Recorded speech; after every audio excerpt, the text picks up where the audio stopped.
Good afternoon.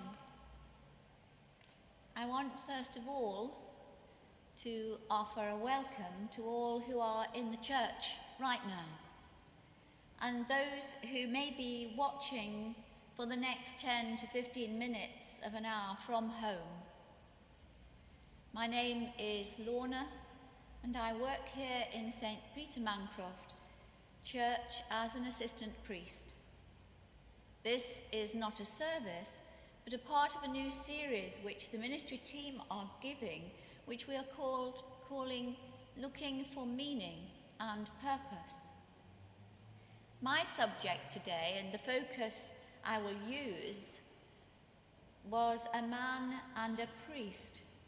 He was Inigo of Loyola, known as St. Ignatius now.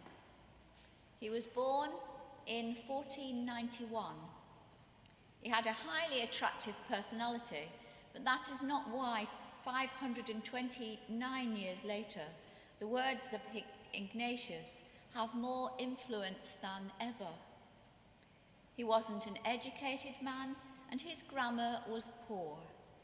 But his book, which is a set of contemplations, prayers, and reflective exercises called The Spiritual Exercises, is one of the books that could be said to have changed the world. But let's first learn about Inigo as a young man. He was a social climber, and he fashioned himself as a dashing knight and courtier when he was living in the home of Spain's chief treasurer in Aravella. In 1515, when he was 24, he went back home to Loyola for the Mardi Gras. In Loyola, he was arrested and taken to the magistrate's court for some misdemeanors he and a comrade did during the night of the Mardi Gras. He got away with it, as it happened. He probably had a good lawyer. And he went back to Arevalo, where he bragged about his adventures and his escape. And he had an old aunt who was a nun, and when she heard him bragging, she said, "Inigo, you will not learn or become wise until someone breaks your leg," not knowing that this would happen. Inigo was a soldier first and a fancy dresser, a womanizer, a dreamer and a schemer. He ignored his aunt and carried on living lustfully and sometimes recklessly. It was much later when, rather stubbornly, in a losing battle, he continued to defend the town of Pamplona from the French. And he was hit by a cannonball and his legs were seriously wounded. One of them shattered. He also lay for some time before there was a ceasefire and he could be treated for his injuries. He must have contemplated his life then and its meaning and purpose. Inigo lay ill for a long time, and his leg had to be mended and rebroken several times to allow him to walk. And he limped for the rest of his life. As he gradually recovered, he had many dreams and reflections and thoughts. He realized that some thoughts made him sad, whilst others made him feel happy and at peace. In time, he wanted to make a sense of his life experiences. He thought his life was disjointed and seemingly pointless. And in the early 15th century, the world probably seemed as chaotic as our own world seems today. He began to think more seriously about his past life and realized he had been pretty awful. Inigo's aunt had not seemed important to him until he realized how wise she had been. In time, he became a true priest and a pilgrim, and following his own experience, years later, he dictated his spiritual exercises. Now Christians all over the world, from Catholic, Anglican, Lutheran, and other churches and fellowships, follow the spiritual exercises of St. Ignatius and learn to find meaning and purpose in their own lives.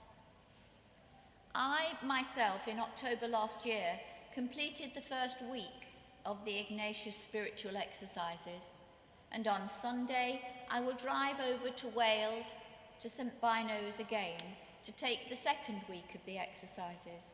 There are 3 weeks altogether. I'm not a spiritual director or a guide. I'm just learning about Ignatius myself and following the exercises, so I can't teach about them, but I can introduce you to the idea of his exercises and say something of how one begins. It seems to me that in this time of pandemic, uncertainty and change, the first part of the exercises are what many people are doing already by themselves. In the beginning, there is prayer and a reviewing of one's life, looking at times when one has felt joyful and content and perhaps felt God's presence in some things and events that have happened, and other times when it has seemed that God is absent, or that any faith we have wavers and becomes fragile or lost. We can quietly and without judging ourselves look at the story of our life up to this point and find in our own story times for which we can be truly thankful, and, if we feel it's right, thank God for those times. We can look at the story of our life up to this point and find in it times when we feel, and we have felt, desolate and alone, or betrayed or ashamed, and just carefully take those times, and if we feel it is right, hand them to a loving God so that he can be with us as we remember, and we may find that he was there with us all along. As we bring our complex lives into this place of peace and the presence of God, I will say a prayer for peace, but firstly, I will stand in the silence with you for a few moments.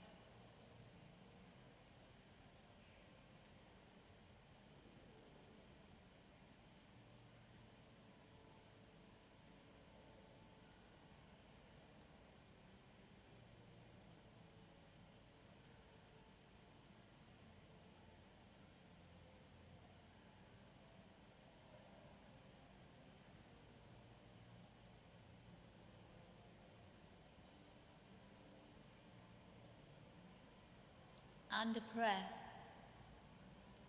Lord Jesus, Prince of Peace, in a world torn by the COVID crisis, by war and violence, we may find ourselves lost and insensitive to the reality of the suffering of our fellow men, women, and children throughout the world.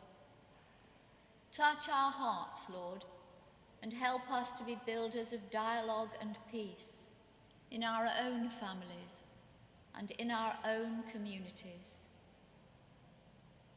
Lord, send your Spirit into our hearts and into the hearts of all who make war or are aggressive to one another in their daily lives, so they may be moved to question and understand, as Inigo of Loyola did, that violence does not solve problems, but causes greater suffering. Lord Jesus, grant us your peace. And Lord, help us to transmit the peace we feel to our friends and to our enemies. Amen.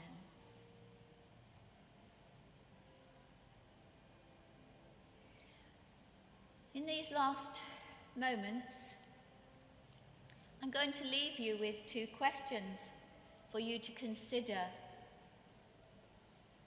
and see where it takes you. The first question is, who have been the most important people in your life?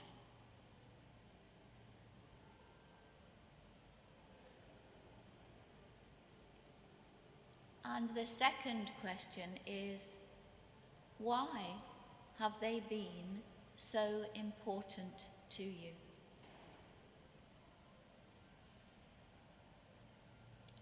And as I end this short time, I wish you all well today, and that the peace of God will be with you and with all whom you love. Stay safe.